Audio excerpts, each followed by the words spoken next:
አንድ ረሱል ሰለላሁ ዐለይሂ ወሰለም ካስተላለፉን ታሪክ ውስጥ ይሄ ይጠቀሳል። አንዲት ደግ ሴት በረሃ ላይ ትኖራለች። ጎጆዋ ላይ ቤት ውስጥ ሕፃኗን ልጇን እያጠባች ቁጭ ብላለች። በዚህ መሃል ትንሽ ቤቷ ውስጥ ያላትን ምግብ መመገብ ጀመረች።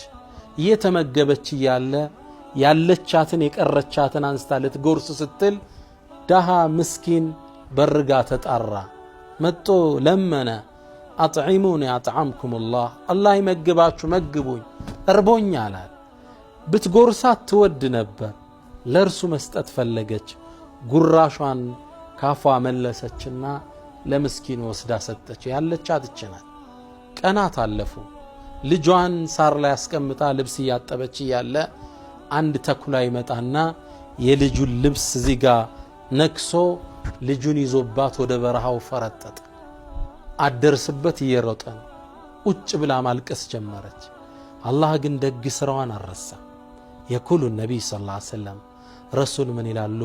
ፈበዐሰ አላሁ ኢለይሂ መለከን፣ ወደዚህ ተኩላ አላህ መላኢካውን ላከው።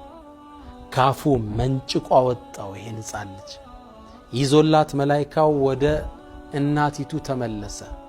ፈቃለ ለሃ የምረአ፣ አንቺ ሴት ወይ ኢነላሃ ዩቅሪኡኪ ሰላም፣ አላህ ሰላምታ ያቀርብልሻል።